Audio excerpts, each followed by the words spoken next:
Namaskara, ellarigu Mysurige suswagata. Wanted to welcome everyone to Mysore. So I'm Deepak. I'm with the energy program at World Resources Institute, India's energy program. So welcome to this session on accelerated and equitable energy transitions, where we are exploring interlinkages across two areas: critical minerals and inclusive decarbonization of medium and small scale enterprises, or MSMEs as we refer to them. At a first glance, these two look like two disparate topics. That was my first reaction too. But if you see closer, you will come across a common thread of cooperation across countries, inclusive access to technology and finance, and a need to balance the requirement to take everyone along in this fight against climate change, but also growing one's own economy and prioritizing for development ambitions of individual countries. So the growth of enterprise, markets, entrepreneurs, all that plays a role, and how we achieve this balance is going to play a key role in both the topics.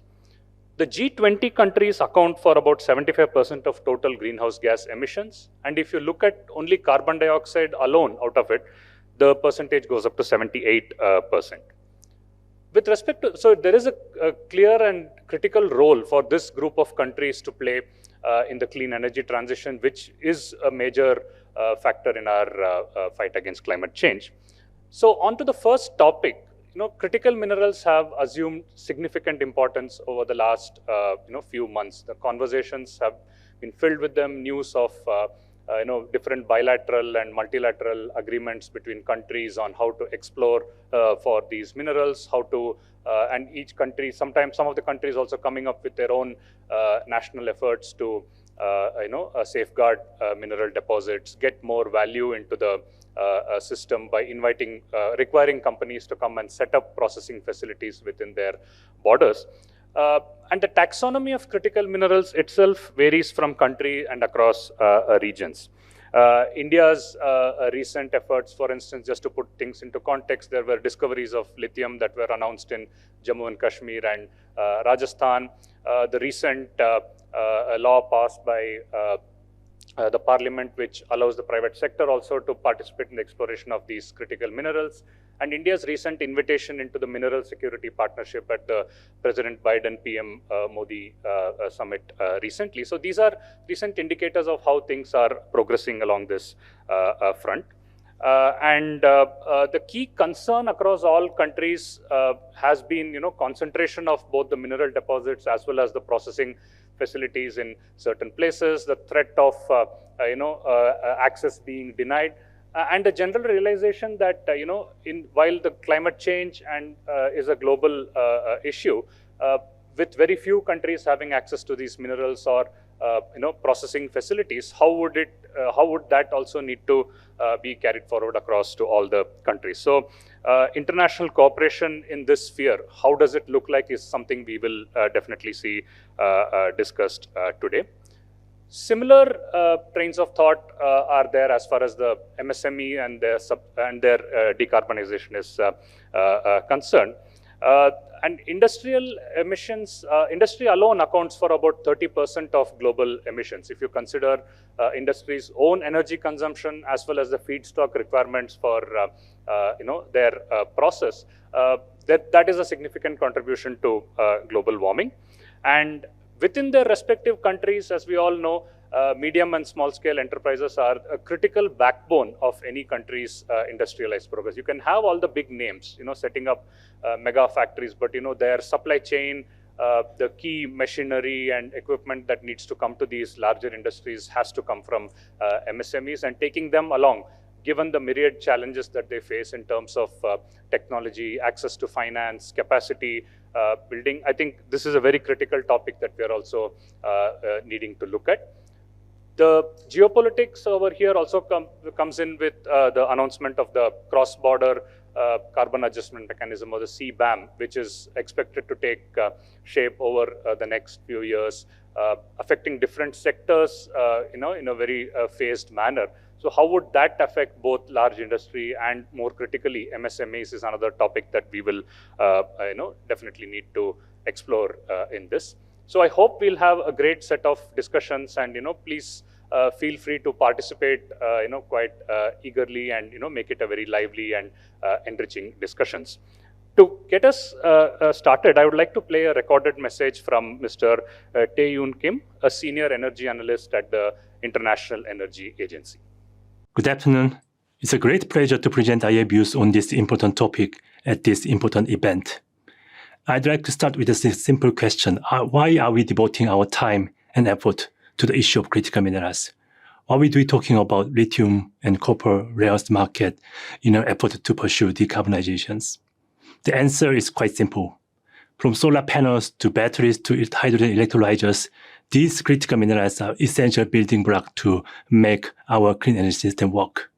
So the reliable and affordable supply of critical minerals is another sideshow, part of the main event for SMEs, clean energy transitions. And that is why this issue is firmly on the IEA's radar screen. These days, we are seeing record deployment of clean energy technologies at a much faster pace than people generally expected. They are hitting new records every year, and this is propelling huge demand growth for a range of critical minerals. Between 2017 and 2022, in just past 5 years, lithium demand tripled, and demand for cobalt and nickel increased by 70% and 40% respectively. Coupled with the high prices, the market size of key energy transition minerals has doubled over the past 5 years, reaching the $320 billion in 2022. The clean energy sector is clearly behind this impressive growth story. But this is not the end of the story. Rather, this is the beginning of the journey. As we further accelerate the deployment of clean energy technologies, as in our net zero scenario, the mineral demand for clean energy applications could quadruple by 2030. And this rapid growth in demand is propelling the new opportunities for industry, but there's a catch. If there are inadequate mineral supplies, it can make our effort for energy transitions either slower or more expensive. Until 2020, the clean energy cost has almost been on an unbroken downward trend. But that means now raw materials, including minerals and metals, account for a larger portion of total cost of clean energy technologies than in the past. This means that any fluctuations or spike of mineral prices can have a major impact on the clean energy cost, and in turn, the investment requirement for SMEs to pursue the decarbonizations. Anyone looking at today's market can see what risks are. The surge in prices in 2021 and early 2022 reversed a decade-long trend of cost declines for a range of clean energy technologies. And this highlights the fact that affordability and speed of energy transition for SMEs will be heavily influenced by the availability of critical minerals going forward. So when we look at the whole clean energy supply chains, we are seeing a burgeoning amount of announcements to build new gigafactories and new solar panel plant. So when we sum up all these announced projects, they exceed what get closer to the requirement in our net zero scenario. Although announced does not mean that this project will be built in practice, this is highly encouraging progress. However, if you look at the development on the raw material side, from lithium to copper to rare earth element, announced projects are increasing but not sufficient to meet the required scale. So when one part of the value chain moving fast and the other part moving slowly, the overall pace of transition will be geared toward a slow-moving one. This is why we think policymakers and business leaders need to pay attention to and broaden their horizon to consider these new risk factors in their policy and investment decisions. In our view, there are three fundamental challenges that need to be addressed when it comes to critical mineral supplies. They are, first, whether the future supplies can keep up with the rapid pace of demand growth in our climate-driven scenarios. Second, whether those supplies can come from diversified sources. And third, whether those volumes can be supplied from clean and responsible sources. On the first challenge, there are some positive signs. Investment in critical mineral development recorded a sharp uptick by 30% in 2022, following a 20% increase in 2021. Exploration spending also rose by 20% in 2022, driven by record activities in lithium exploration. And critical mineral startup raised a record $1.6 billion in 2022, a massive increase from 2021, despite headwind in the venture capital sectors. These increases in capital spending indicate that supply is catching up with countries' climate ambitions. But meeting the requirement in the net zero scenario requires further projects to come through. And while encouraging, the adequacy of future supply is far from assured. Risks of schedule delays or cost overruns have been regular occurrences in the past, and the supply of battery-grade and high-quality product may still be constrained. It is encouraging that we are making progress on increasing absolute volume of supplies, but things look less promising on the second challenge, diversification. Limited progress has been made in diversifying the supply sources over the past few years. The share of top 3 producers in 2022 is either unchanged or has increased from 2019 levels, especially for nickel and cobalt. Our analysis of project pipeline indicate that the bulk of this planned project are developed in today's dominant regions, exposing consumers to various geopolitical and physical risks. And the third challenge is progress toward improving sustainable and responsible practices has also been mixed.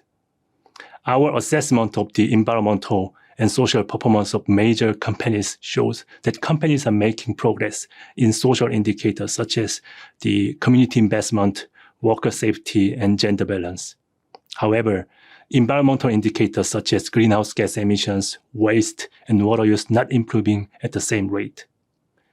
And addressing these 3 challenges requires a broad and bold strategy that brings together investment, innovation, recycling, and rigorous sustainability standard and well-designed safety nets. And what are the levers open to policymakers to reduce these risks? I'd like to highlight 4 areas. The first is market transparency. This means systematic market monitoring to identify potential areas of stress through regularly updated projections and structured analysis and enhanced effort on data collections.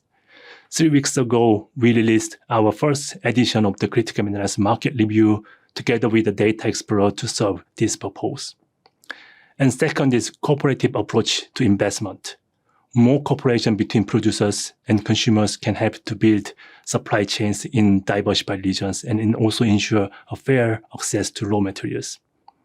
The third one is technology innovation and behavioral change. While we all talk about supply, there's a very significant scope for actions on the demand side to ease potential strains via recycling and new technology development and smaller the battery size and so on. Finally, readiness for supply disruption and building well-designed safety nets will be important. All this requires strong cooperation between countries and also between policymakers and businesses, where this G20 and this T20 summit can play a major role in facilitating these cooperations. In the end, the race to net zero emissions is not a race between countries, but a race against time. We can only win this race collectively and through collaboration. And I think today's discussion with distinguished panelists will illuminate a lot about practical ways to do this. Thank you for your attention. Thank you, Mr. Kim. Now, to just delve a little deeper into the topics, beyond the very cursory introduction I provided, I would like to invite my colleagues, Ms. Kajol and Ms. Niharika Tagotra, to take us through a more detailed deep dive into the topics. Hi, good evening, everyone. And thank you, Deepak, for setting that context. I will just elaborate further on setting the extended context of what we are going to discuss today, starting with the discussion on why industries and SMEs, and then moving on to the critical minerals and how they both are linked together. So just to begin, so as we know that industries are very important for us. If you look at these graphs, the overall emissions that are coming from the industries are about 30% globally. And that is the reason why we have to look, definitely, there is no second question around it. But if we look at just from the industry's point of view, 95% of the companies are actually small and medium scale industries. 5% are hard to abate and are very quietly energy intensive and emission intensive. But if we aggregate and look at the small and medium size of industries as well, across the different countries like China, India being the second most largest MSME segment, China the first one, and then these becomes quite important, and there lies the overall employment of about 60%. So it's very important that we look at the small and medium scale industries. They have been the backbone of the economy, and that is where this whole discussion is coming, because somewhere we are talking about the large industries. Large industries are also putting out their targets. They are moving forward. There are alternative solutions. But for small and medium scale industries, that has always been a struggle. So the emissions, which are, these are just the numbers around, the emissions which are for India and for the other G20 countries, where does India lies and where does the industries lies. And I am sure like here we all are quite aware, and that is why we are having this discussion. So I will not go much in details. So as I said, the SMEs in India are very important and they play a very critical role. We have about 111 million jobs being created by SMEs in India. They contribute to about 29% in the GDP. And about 1/4 of the industrial emissions is coming from the SMEs. About 25% is by the SMEs in India. That becomes very important why we look at from the India point of view as well. But when we look at the SMEs, we heard there are a lot of challenges and barriers which we need to overcome when we want to decarbonize the MSMEs and industries as a whole. The technology, the main center point comes as the technology, because the industries need to start adopting to the technology which is currently available maybe at somewhere else, because we don't want to reinvent the wheel. We don't want to look at, how we should be starting from the scratch, probably transferring the technologies from other countries. So what is the technology readiness level at different countries is very important. And that should be, when we are coming together as different countries, we learn from each other and then see that.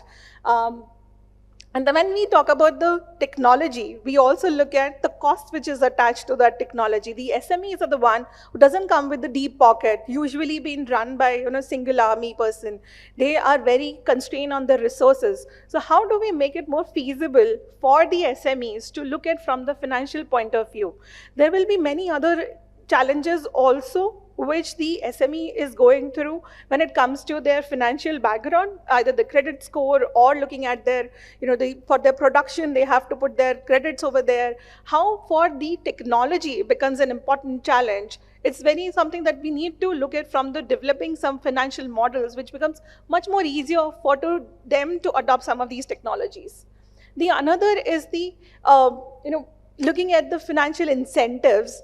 When we are talking about reducing that cost, how do we bring in the better policies and financial schemes so that the industries can adopt and look at some of the better investments can be made from either from the policy side or from the private bankers.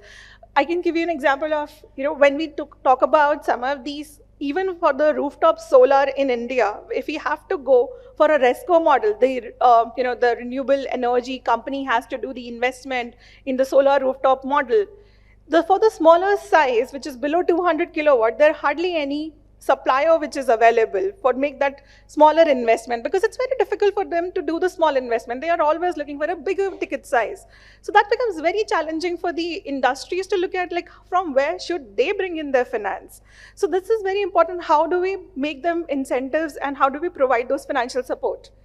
Then another comes like, what is the main motivation for the SMEs? There are no as such any regulations. There are no as such any, schemes. Like for the large industries, we usually have cap and trade scheme in most of the countries. But in India, we don't have anything of that sort for the SMEs or for the small and medium scale industries. Although now we are looking at, probably by 26 or by October 2023, it will be more clear how the European CBAM, the Carbon Market Adjustment Mechanism, will play a major role, because there the industry slowly will start to adopt and might get motivated because most of the supplies which is going from India is towards the EU nations. So how they can then motivate further and can be pushed, because a lot of these push has to come from the top to bottom. That's not, somewhere the energy is not the priority. And the higher energy consumption they have, that overall impacts their cost benefits and their productivity, but somewhere they manage to find the ways and they're able to run with the same system. They are hardly making any changes. And the another is also the scalability and the infrastructure. How do we bring in the more conducive infrastructure and scalability for the small and the medium scale industries? Still, if we look at they are available in the cluster, but at the cluster level, they still behaves like the individuals. They're not collectively coming together and be able to do the implementation. We have tried the demand aggregation model where we collected the solar rooftop potential across different industries and try to reduce the cost.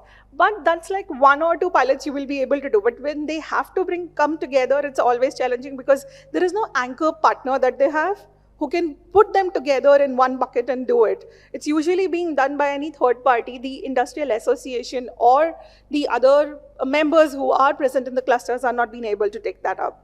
So these are some of the challenges. The another challenge is also around the skills which are currently available with most of the industries are very limited.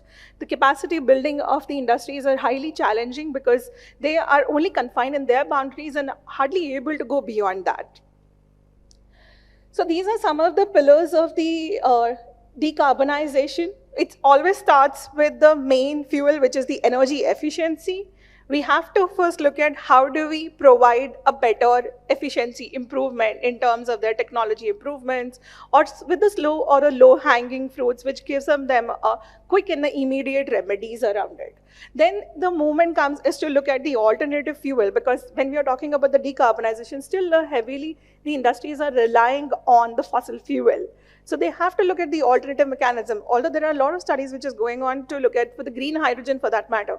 But SMEs are not the priority as of now for the green hydrogen. It is the large industries which will be given the priorities. Then for that time being, what is the alternative where the SMEs can find the space and can look at the alternative?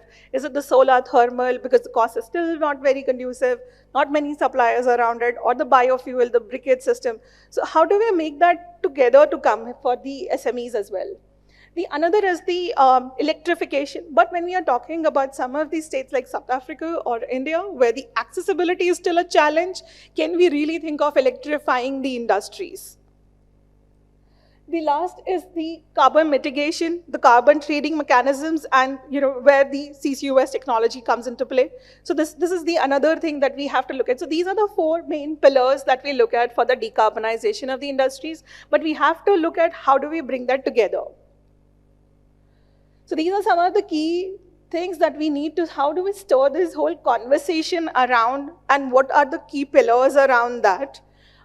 We definitely, because as we are talking about at the global level about the SMEs, and when we are coming together for have a lot of collaborations, I think the way we have to look at from the knowledge sharing point of view, I think this is a perfect platform for that. When we are talking about what is happening in Brazil about the SMEs versus what is going to happen in the other countries. So these are something where we need to exchange our thoughts, what's happening, what cross-country learnings can bring in there. The policy, what better policies and frameworks can we develop, not just only for India, but for the other countries, especially for the low and the middle income countries as well. And then have the ambitious targets around it. Training and capacity building is very important because most of the SMEs, owners doesn't come with that. Apart from the owners, now comes the people who are going to be impacted with the transition that we are looking at. How do we upscale, reskills and upskills the labors for doing and taking up the newer technologies?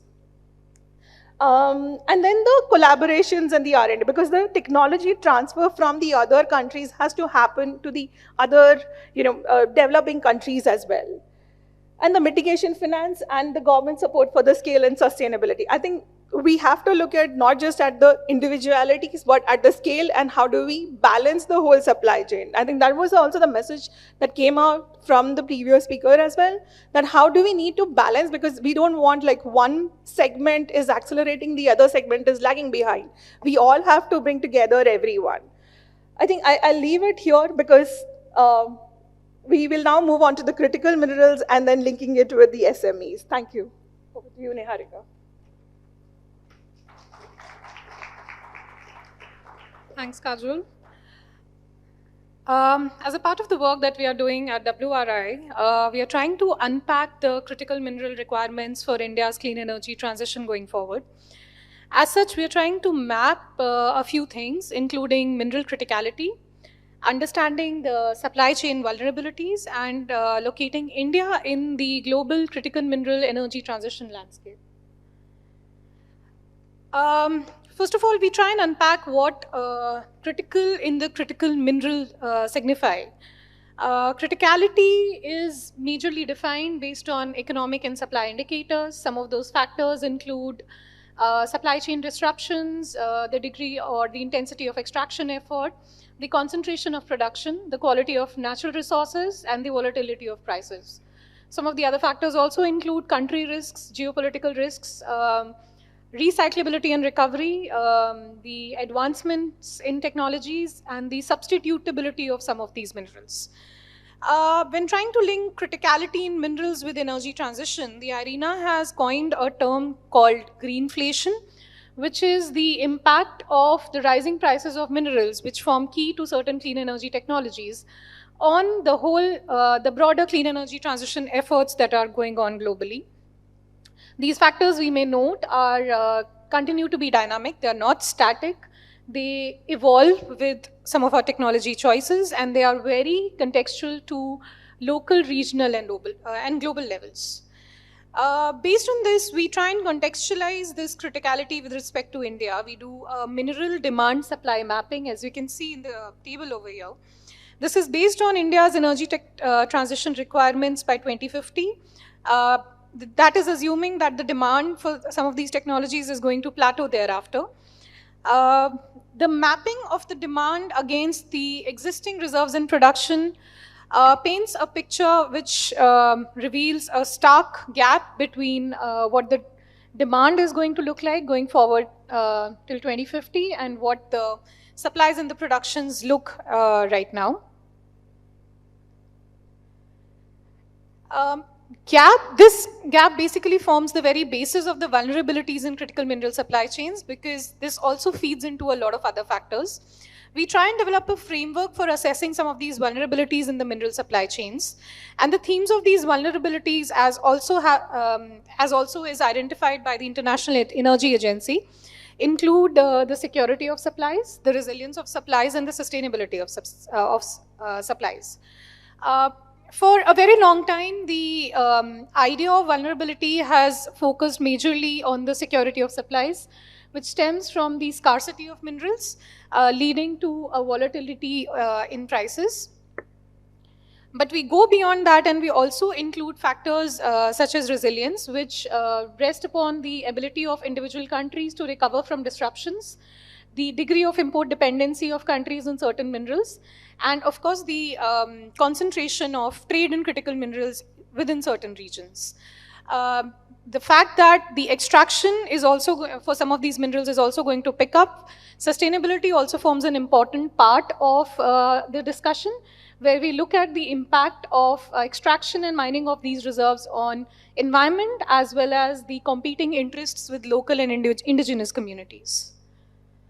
When we contextualize these vulnerabilities for India, we realize that the supply insecurity in the Indian context stems from the fact that there are not enough resources available domestically. There is also a huge import dependency on a group of countries, which creates supply risks due to certain external shocks. All of this has a multiplier effect on the prices of has a multiplier effect on price volatility, impacting the prices of clean energy technologies subsequently. In terms of resilience, it becomes evident that there is a lack of coherent policy regulatory environment on critical minerals, which is completely disjointed from clean energy. Energy policies remain ahead of the curve, and mineral policies follow suit. This lag creates policy uncertainty and feeds into the inadequate investment atmosphere that we are witnessing. There is also an urgent need for developing circularity in critical mineral value chains through enhanced recovery and recycling, a process that we also know as urban mining. In terms of supply sustainability, we can observe that right now the reserves are being discovered in geographies which are extremely fragile. This can have important repercussions, considering that mining in India has always remained a contested issue area, and has certain environmental externalities have also been noticed. And these become important even in the case of critical mineral mining, with challenges such as acid mine drainage and increased level of metal concentration. Like I said, competing interests with the indigenous and local communities can also have adverse social impacts in terms of loss of habitat and impact on their traditional livelihoods. Now we are trying to, as a part of the research, we are trying to visualize the critical mineral climate change dynamics through the core periphery framework. This framework groups countries as per their position in the economic system of a particular issue area. This can be imagined as concentric circles, with the outer ones feeding into the inner. We do observe that the outermost circle consists of countries at the periphery. These are home to raw material, cheap labor. The second circle is a group of semi-peripheral countries which have access to few resources, some form of technology, and some form of finance. The core countries, which is the innermost circle, includes highly industrialized countries with access to high-end technologies and skilled labor and finance. When we map this with respect to the value chains of critical minerals, we do realize that while the mining is concentrated or spread out, is concentrated in the peripheral countries, the processing and the final production of clean energy technologies, when we move up the value chain, gets increasingly concentrated in a handful of developed or core countries.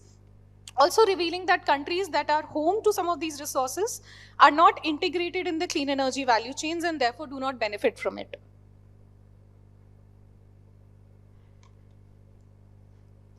Now, this is also one important step that we take as a part of a research, is that we try and overlay the core periphery framework of critical minerals with the framework for climate change. And this sort of an overlay reveals that countries which are at the periphery of climate action, as we know, are also most vulnerable to climate-induced exigencies. But these countries are also at the core of present-day emissions, despite their low per capita emissions. Collectively, they produce almost 63% of the greenhouse gas emissions globally. When we overlay the core periphery dynamics of critical minerals and energy transition with the core periphery dynamics of climate change, the scheme is essentially reversed. From all of this, India's unique position sort of emerges, because the country is at the core of climate action with significant commitments to reduce emissions at the back of its energy transition plans. It is also moving to the core of energy technology manufacturing with the announcement of production-linked incentive schemes and other initiatives. But when we talk about the supply chain ecosystem for critical minerals, the country is still at the periphery of it. From all of these issues we examine with respect to India and the world, there are some key points which emerge for further discussion, which is that, number one, how are countries like India, which are right now shouldering the most, a huge share of responsibilities for climate change mitigation and energy transition, but are still at the periphery of critical minerals ecosystem, going to meet their future requirements of these minerals? How do we tackle the question of vulnerabilities individually as countries, and of course collectively as a group of countries? And finally, because this whole discussion is a part of the broader G20 discourse, how do platforms such as the G20, what role can they play in resolving the core periphery dilemma, especially in the domain of critical minerals? I would like to end here and invite my colleague Tirthankar Mandal to take this discussion forward and introduce our panels.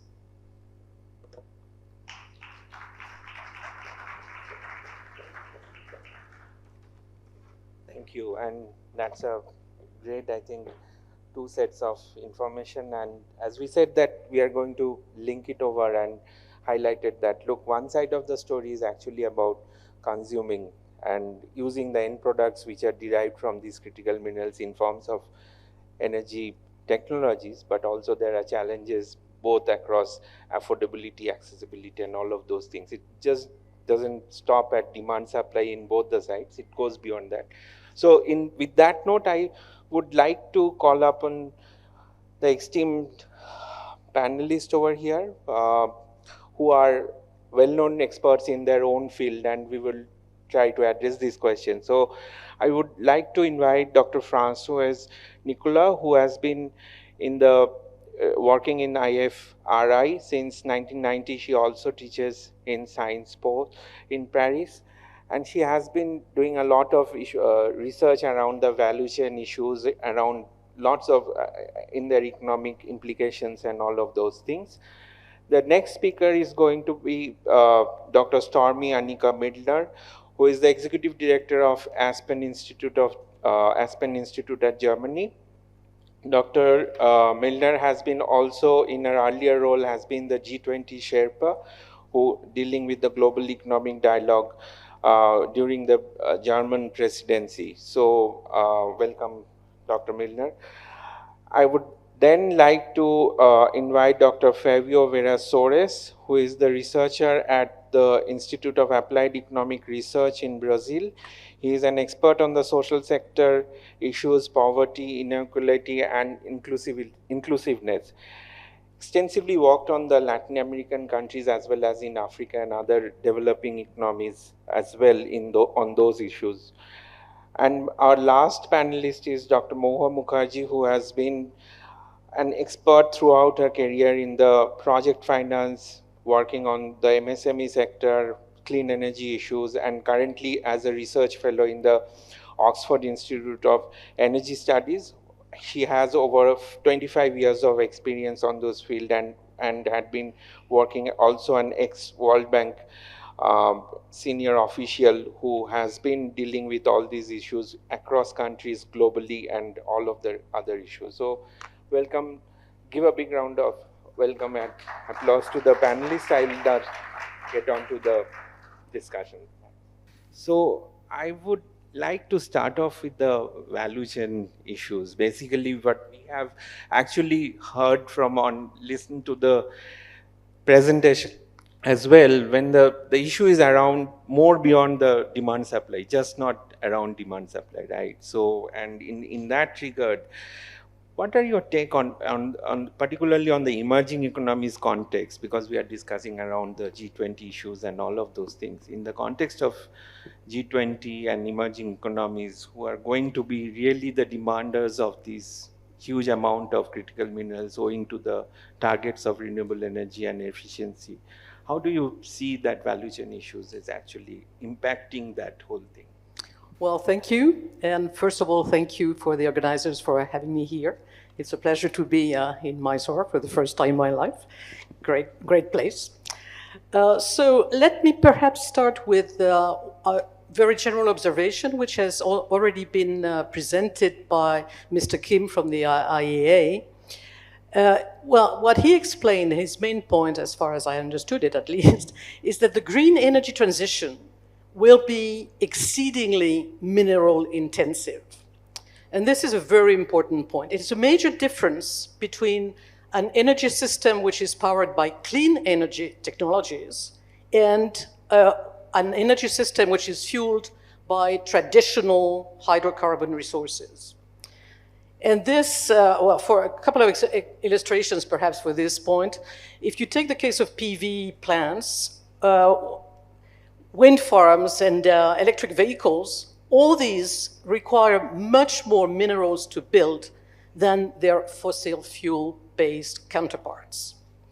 A typical electric car, for instance, requires 6 times more mineral inputs than a conventional car. And these are data from the IEA, so you can trust them. Similarly, onshore wind plant requires 9 times more mineral resources than a gas-fired plant. So with the gradual shift towards a clean energy system, the average amount of minerals needed for a new unit of power generation has increased by 50%.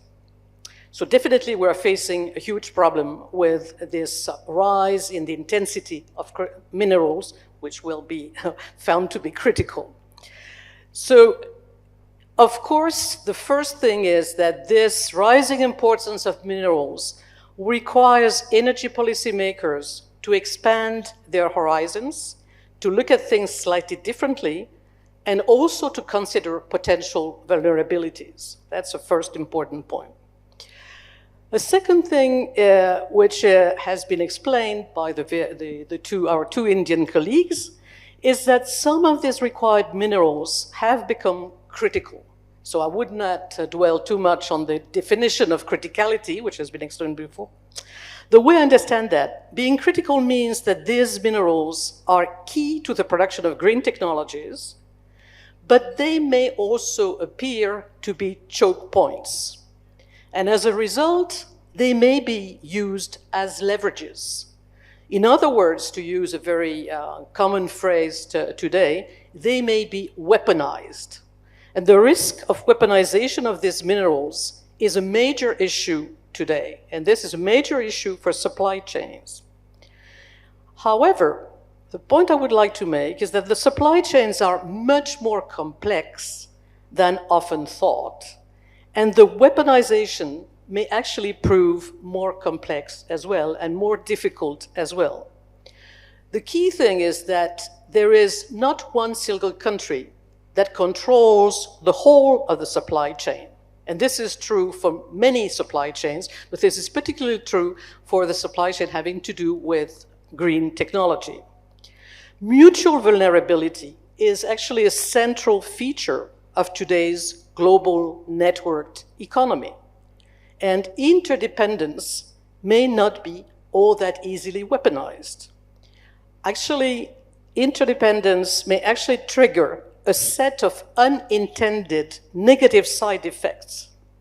So let me illustrate for this point, for instance, with a very recent example. The example of China's decision to restrict exports of two critical minerals to the US, namely gallium and germanium. You may never have heard of this, but these are critical minerals, I can tell you. So the restriction of these exports is supposed to hurt the US, but actually it may also hurt China itself. The reason being that these two critical minerals are being used to produce power semiconductors, which are absolutely key for the production of Chinese electric vehicles. So if China restricts their exports to the US, it may actually end up shooting itself in the foot. So this is an example of how the complexity of the supply chains makes also the weaponization of these supply chains quite complex, quite difficult. And this creates a number of problems, of course. I see that you're getting impatient, so I'll try to be quick with my conclusion. So what I think is that it is of utmost importance to increase the transparency regarding the sources of control of supply chains to better assess and manage economic and geopolitical risks. It may also be of interest to take a number of other steps to ease the problems, and in particular to enhance recycling as a strategy to reduce dependency. Another step may be to encourage research and development in order to speed up innovation and the adoption of technologies of substitution. But all this may lead to other problems, and particularly to financial problems, financing problems, but we can address that later, I guess, so let me leave it here. Yeah, that's actually a very good, important segue to my question to the other panelist, Dr. Miller. Actually, you know, François has actually mentioned about the various value chain vulnerabilities related to and also about the countries getting into. So we also see in critical minerals context, there are various groupings that are happening, right? And how actually do you think they're helpful or unhelpful in reducing the affordability quotient as well as the accessibility of those minerals? Because many of these countries are actually out of any kind of those groupings or any kind of any kind of conglomeration, I would say, if that is the correct word. Yeah. Well, first of all, also a big thank you for having me and for this really wonderful and insight T20 process this year and the summit, which I'm very much looking forward to. And this panel and the way you're starting out today is an, I think, wonderful example for how innovative the whole process was by bringing together different issue areas which are not often thought together, the clean energy transition, digital revolution on one hand side, and metals and minerals on the other hand side, and also SMEs and big companies and development. So I think that is really worth a big applause, which I'm sure you will get afterwards again. The question you posed is not an easy one to answer because there are different kind of resource partnerships, and many of them are so new that it's hard to already evaluate what their outcome will be.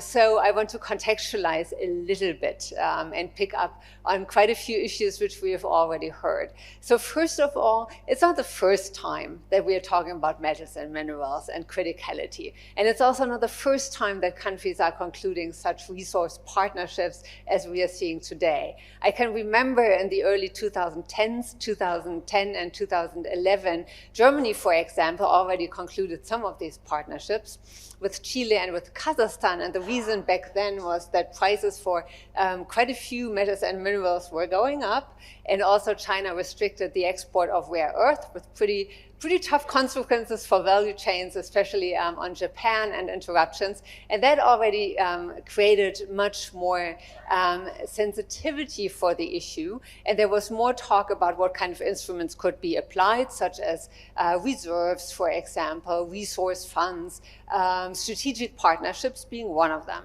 But then we entered a period again, 2014, 2015, when the issue went to the back seat again, prices went down, interventions were a little less again.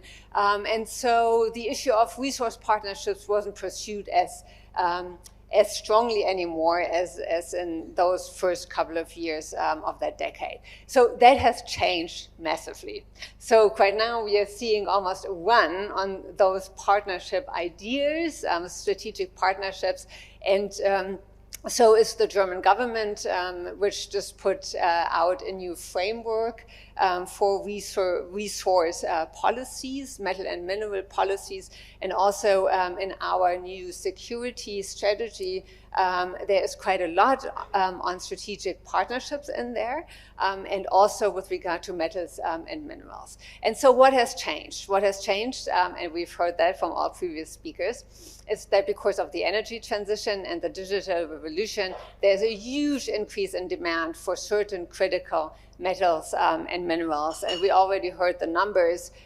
So just a brief illustration also on my side, under a Paris Agreement scenario, the International Energy Agency projects a 90% increase in the demand of lithium, for example. And we also heard a 40% increase in the demand of copper and a 70% increase in the demand of nickel and cobalt. And on the other hand, the supply side is kind of sticky, because it takes a lot of time and to explore, to invest, and also to get the permitting for new mines and new processing. So we have an increasing demand, and on the other side, a sticky supply. Then we have a very high concentration, often, of extraction, but also the refinery process, which is not only due to geographic concentration and cost differences and differences in environmental and social standards, but also because of market interventions, which we have seen in the past, which led to such a concentration. And also because for some countries, it was a little bit more convenient to import these metals and minerals from countries because, and I can say that bluntly, we didn't want to produce this because it's water intensive. It's a lot of times comes along with environmental degradation. So it was more convenient to kind of outsource this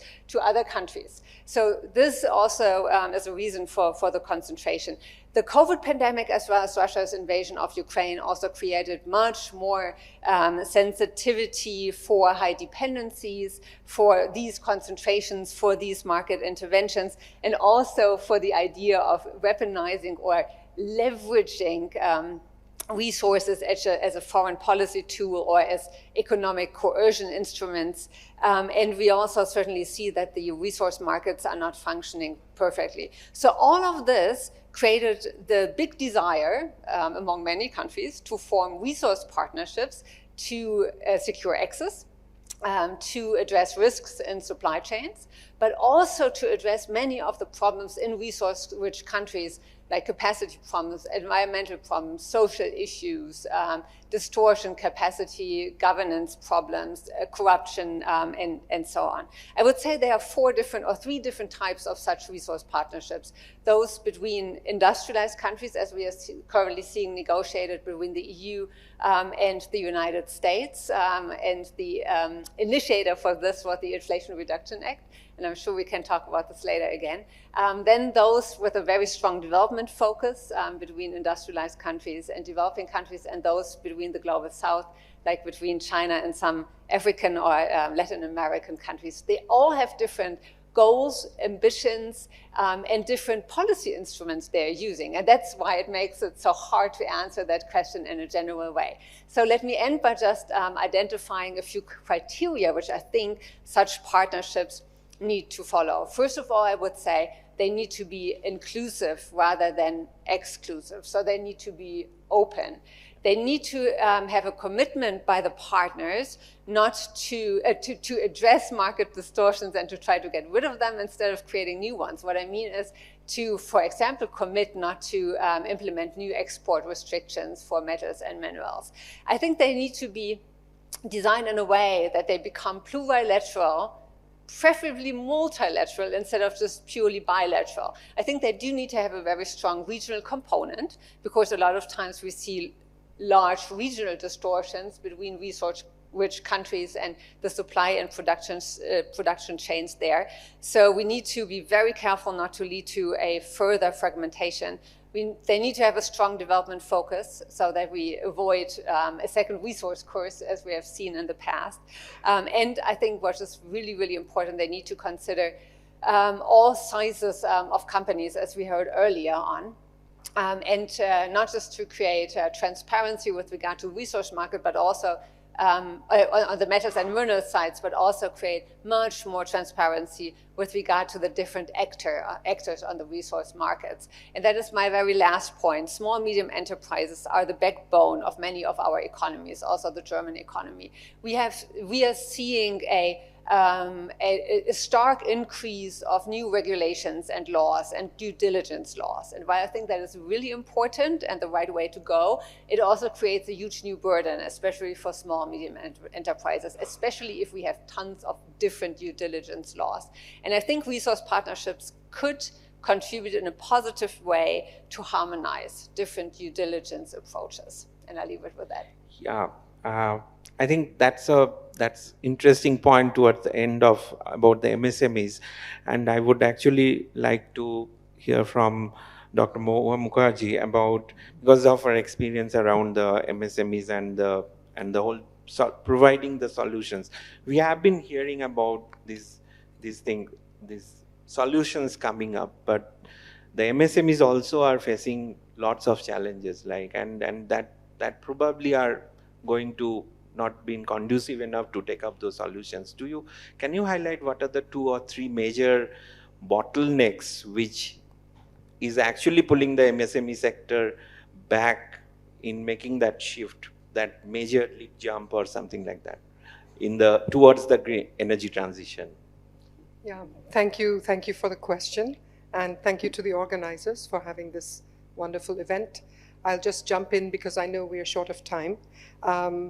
I think the main bottlenecks, and I'm speaking about the time before all these critical minerals costs started going up.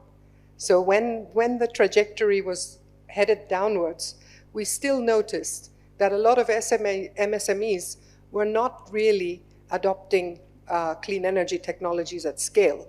So the question was, why weren't they when it was a good deal?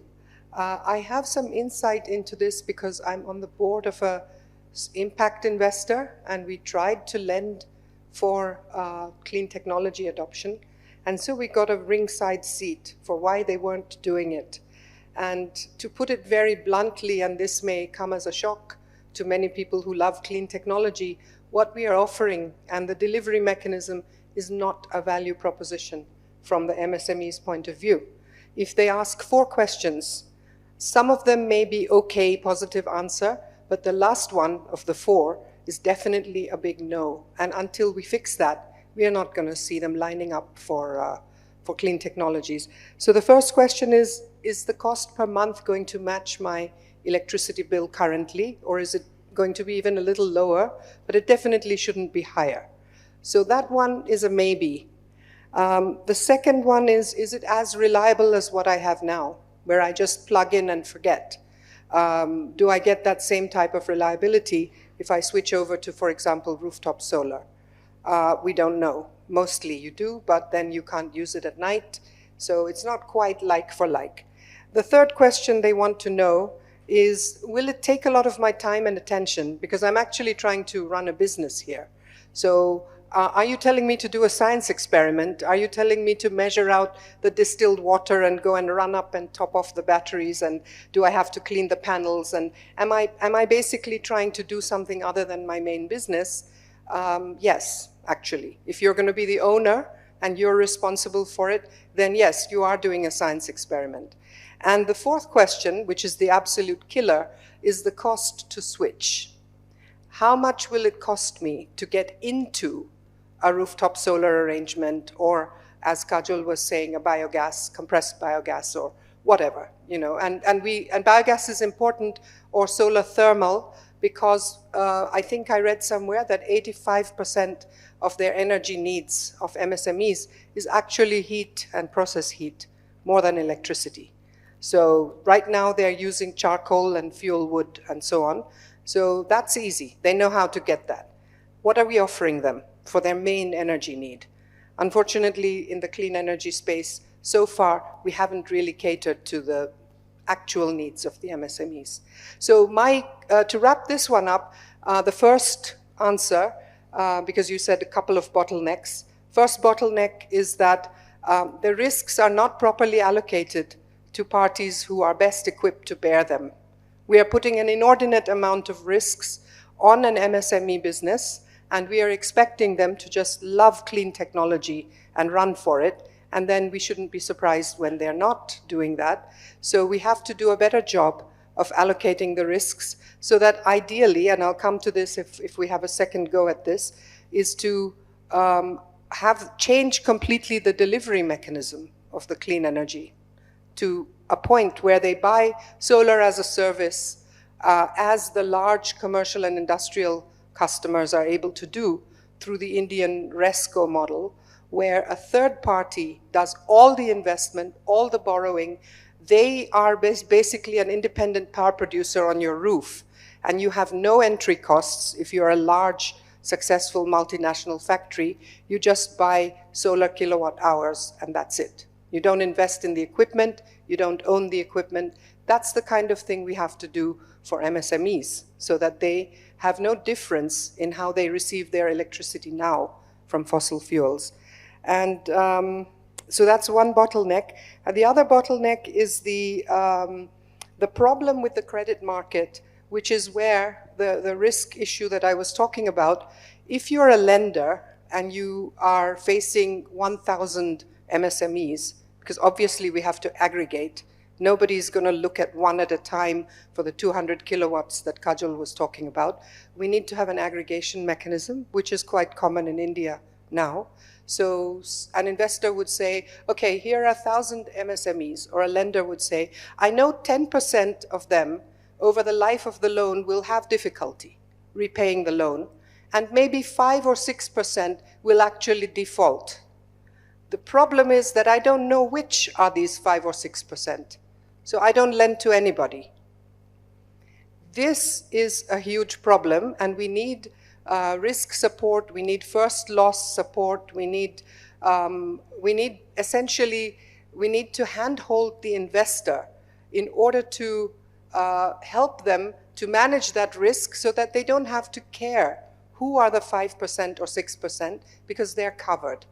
I'll stop here, and I'm have some more to say Yeah. to come back Yeah. on. But these are the two So, bottlenecks. yes, thank you for that. And I'll actually move to Dr. Fabio Verasoles, who, so with your long experience around the social security and inclusivity and all of those related work, how do you see this industrial decarbonization within the MSMEs actually going to be mainstream? Do you have some learning experience from that sector for us to actually take up? Because the points that Dr. Mohua actually pointed out towards the end, I'm sure there could be some learning experience, but I want to hear from you. Yeah. So thank you. And thank you for inviting me to this session, and sorry for making you to twist a little bit the questions that were thought, given that I'm replacing other people here. I'm trying to address this question. Actually, I was surprised with the issues raised on the difficulties to adopt new green technologies. And basically because what we have been reading is the need also to have some compensation, and many countries have been thinking of having compensation funds for the green and just transition. But mostly think on the phasing out of the old industry and not for the coming in of the new industries that actually require new capacity and new ways, and we could include new ways of convincing people to switch from the old type of energy to clean energy. So for the SMEs, I would think that one possibility would be to look at it in the same way that we look at extensive service in the rural areas. So we have people that facilitate the adoption of new technologies. Something similar could be also thought in terms of supporting, especially the micro and the small firms, to adopt clean technology. So of course, we also need to address the cost aspects and the difficulty on that. But if they need to learn, and if they need to learn the new ways to deal with this clean energy, so we should build the skills that are necessary for that. And this is quite important as well, because we don't want to put these firms out of the market, especially if we're going to have security issues in ensuring that price volatility of critical minerals will not translate in high electricity bills for the small, the micro and small enterprise. So in that sense, we should also regard as a sector that's quite important in terms of employment generation. So policies actually to extend social protection. And for social protection, I'm not referring only to, for example, unemployment benefits and other types of benefits that are traditional, but also in terms of upscaling the skills of workers, and perhaps they need actually to move to other sectors. So basically, I would say that, so we should have support for the micro and the small one to facilitate the transition process, but also think about the workers that would be displaced. The other point is that in the presentation, we saw there was lots of emphasis on the indigenous population, on the issue of the land, but also we should think on the environmental, the social, and the governance. And on the social, we also need to look at the labor's rights. So especially in the countries that are where we have the exploitation of the critical minerals, we should look whether these workers are having the rights that the local legislation actually entitled to them. That's another aspect that's quite important. Yeah, I think that's a nice segue into the second round, where we will actually talk about some of the facilitative arrangement in the whole, because this one we highlighted about the issues over there, and in coming back to the facilitative arrangement, Dr. François, you mentioned about the financing aspect, right? In your parting remarks, and I was actually interested about, there are various different types of financing currently available. You have the FDIs, you have the DFIs, you have the MDBs as well. Lots of people, lots of entities actually working in the same space to actually do something better. So So, and then we have the private financing on the top of it. How all of these things does actually make the sector or the critical mineral sector affordable and accessible from the current level, or what is your thoughts on it? Okay, before I respond to a question, I would just like to add something to what my Indian fellow panelists said. And I think that it was very important what she said about those deciding at the end of the day are companies. And you know, I think that is a very important point, which is valid for a number of other issues. You know, governments can only do so much, but at the end of the day, those making the decisions are the companies. And so what the governments must do is push the companies to go in the direction that they would like see them to go, but it's not always easy. But you have to be aware that it is really the companies that decide, and it's the same thing for the resilience of supply chains. You may do whatever. If the companies, you know, are not favorable to this, nothing will happen. So I think it's a very important point that you made. Okay, coming back to your question about financing. Well, I think that given the magnitude of the financing required for this energy transition, necessarily there will be a large part of public funding. However, the problem is that public funds are limited by definition, and so there is also a long lead time for projects in this area, in this sector, and so the response is definitely a combination of public and private funding. So blended finance is certainly the way to go.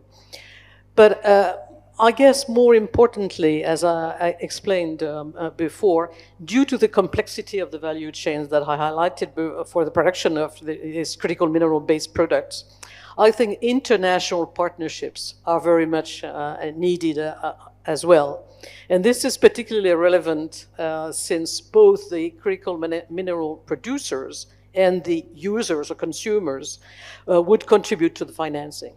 So international partnerships are certainly the way to go. And actually, if you look at the reality, you see that in a number of cases, such partnerships already exist.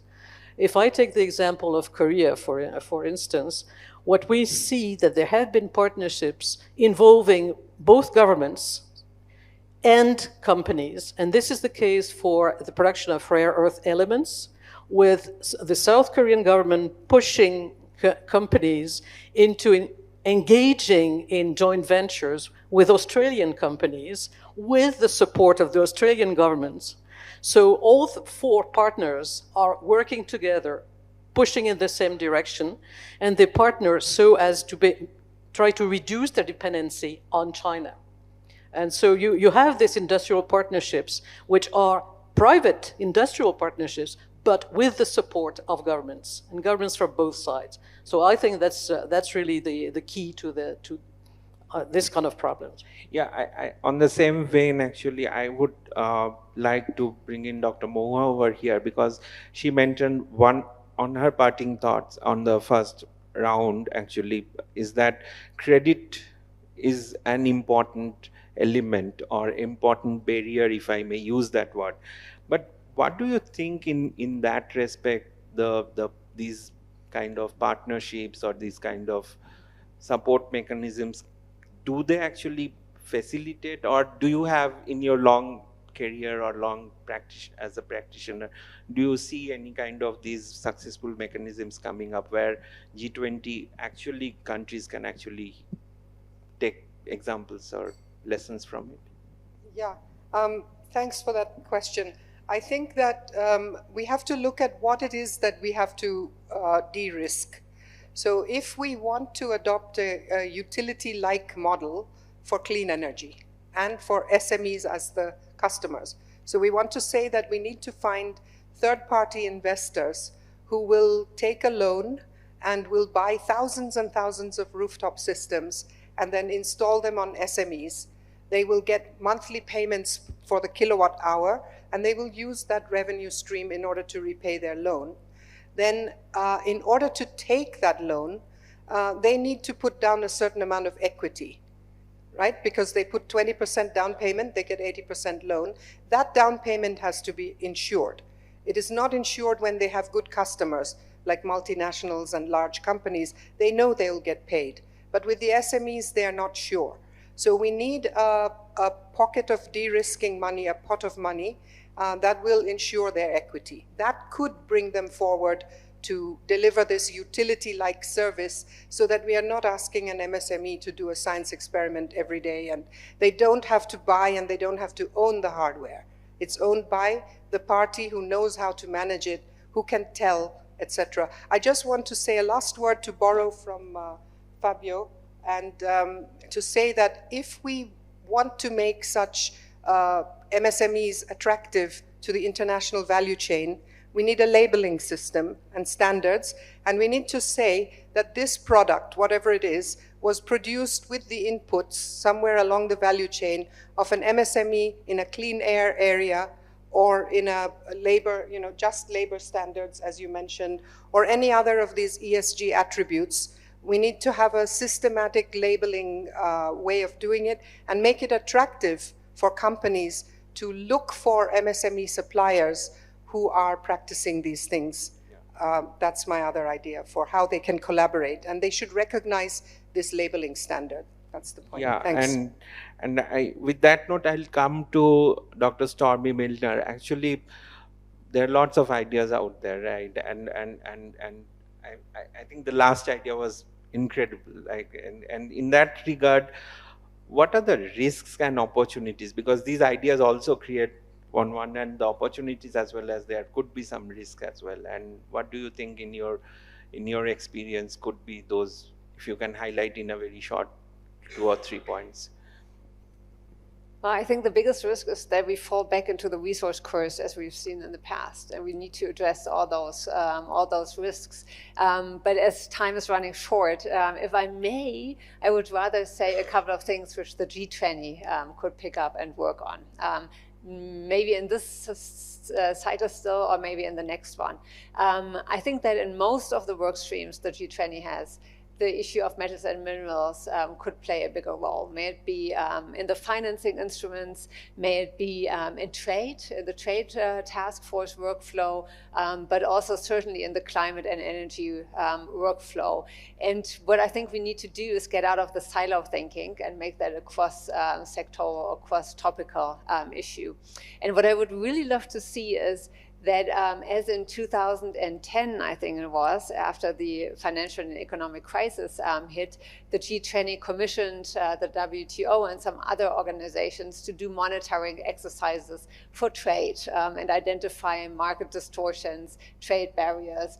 I would love to see a similar exercise for metals and mineral markets and a mapping. I know that there are different organizations out there which map the extraction, the geological reserves, the extraction, the refinery processes, but not the OECD is trying to look at the bottlenecks, but all not in a overreaching, very transparent, standardized way, including also the barriers and the trade barriers. And I would love to see the G20 do this. And I think the G20 could really also work on those standardization issues, because I think really all the issues of the due diligence laws, as I mentioned earlier on, but also the different labelings and so on, they are incredibly important, but also incredibly difficult to implement and difficult to monitor, and a little bit more harmonization in there would be really great, and that could be also a point be picked up by the G20.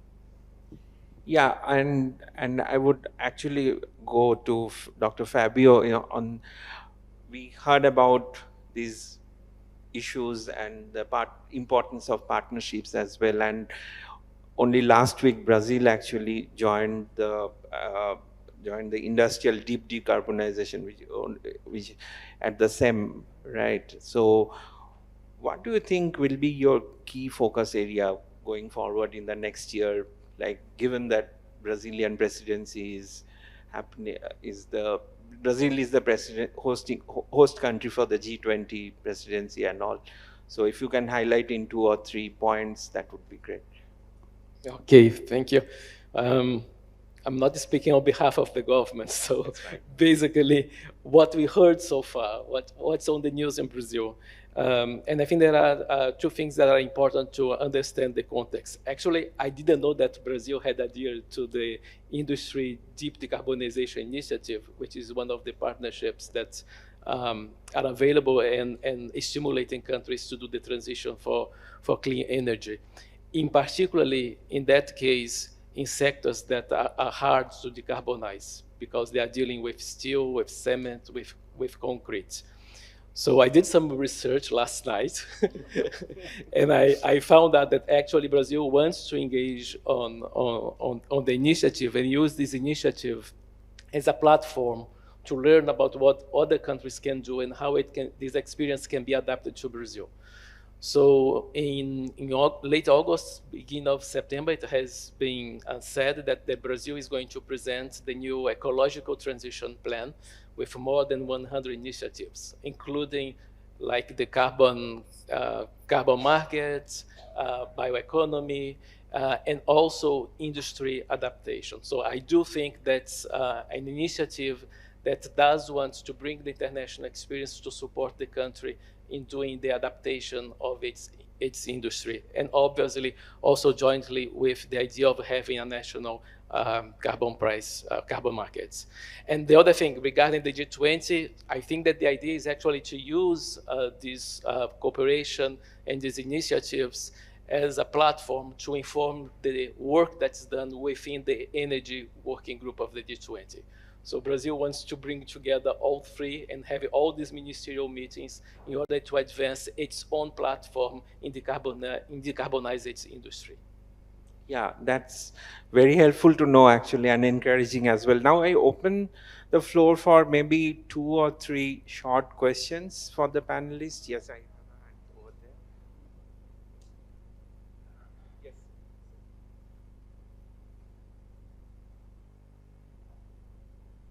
Hello, I'm Anirudh Dinamda. I'm from Center for Health Diplomacy from Manipal University. I wanted to ask a question to Franca and Nicholas, ma'am. In the first round of the discussions, you mentioned that interdependence leads to weaponization. And on the second round, you mentioned that partnership is the way forward.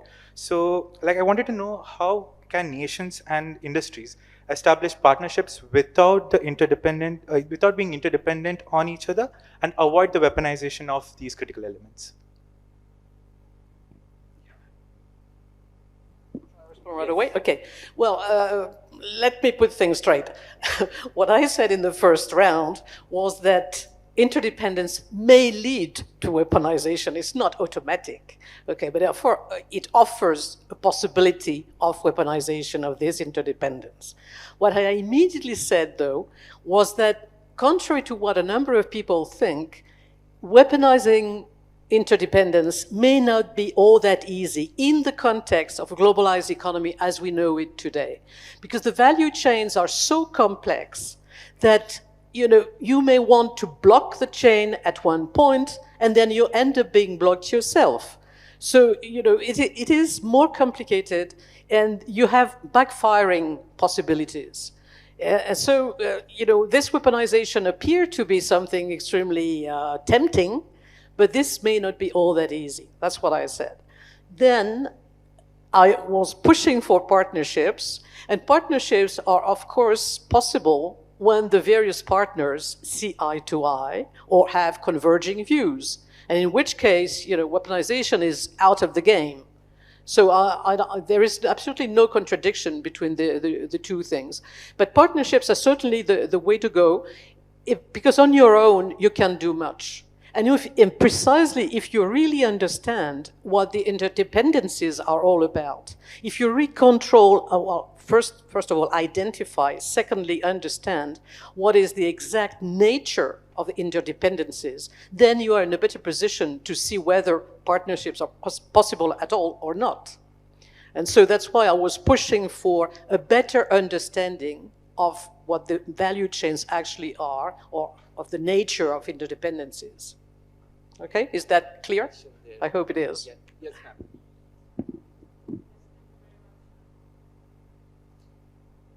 Zabla Abdul Latif. I'm from Egypt. I'm the Executive Director and Director of Research of the Egyptian Center for Economic Studies. I think the focus on the minerals is extremely important, something that we don't look at. My specific question is actually addressed mainly to Mohua, and it's about the MSMEs. On talking about the green transition, isn't it better to get the M out of the SMEs and address them separately? The micro enterprises are very small, and they are focused on poverty issues. The SMEs are established enterprises that work, because putting them in one category makes it difficult. My second point, very quickly, is also related to the third investor idea, which is a great idea, but I'm not sure I got how they are going to guarantee their payment back from the small enterprises. If it's by equity, would they be willing to give part of their company to that one? Is it as, it might be as difficult as asking them on their own to do the transition. Thank you. Thanks. Really quickly, I think it's country's income level, and it's the government that defines what is MSME. So it would be nice to treat them separately, but in a country like India, where we heard from Kajol's presentation, we have 111 million jobs created in this MSME sector. Probably the large bulk of them are in the very tiny one man, or up to 10, I think is the definition, 10 employees. 10. So 10 employees. So that's the country definition. But your point is very well taken. Let me quickly jump to your second question. I didn't have time to explain this, but if you have a de-risking fund, which third parties, climate finance providers, others contribute into, then you tell a reluctant third party, RESCO, who is being told that, can you please invest in all this clean energy hardware to serve the customer base, which is SMEs, which he doesn't want to serve. You tell him that, look, 10% are going to default, or 5%, whatever. Here's the money. You will not suffer that loss yourself. We don't know which, but 990 are going to be fine. So lend to them, do this, take the loan, we'll cover you. And don't block the whole lending to the entire sector because you don't know which ones are the dangerous ones that won't pay you back. So that's like an escrow fund, a de-risking, financial structuring. It's a whole lot of, at the end of the day, it requires somebody else, not that investor, to stump up some money and say, I'll risk share with you. I have the money, but I don't know how to get this done. You know how to get this done. You have to take on some equity risk. I'm covering you. So that's a partnership to basically de-risk, and we can talk more about it, but essentially it's a form of climate finance in the form of de-risking. Yeah, thanks. And with that, I think we are running out of time. So, sir, if you can take that question bilaterally, that would be great. And I am not even trying to attempt to summarize or do anything sort of that. I just, what stuck to my mind, I will just say in few words, is that one is the key issue is about the partnerships of different forms, be it the private, be it the government, and the role of government, how becomes very key. In all of these countries, government plays a very important role, right, in creating that enabling environment for the partnerships. And the third important is this is a new, everything which we have done, we have to do something, we have to unlearn some of it, we have to redo some of it, and we have to do in a slightly different manner. With that, I end this exciting panel discussion. I know there are lots of questions to be discussed and lots of ideas, but we can take it up bilaterally as well. So with that, I give him a big round of applause to our esteemed panelists. Thank you.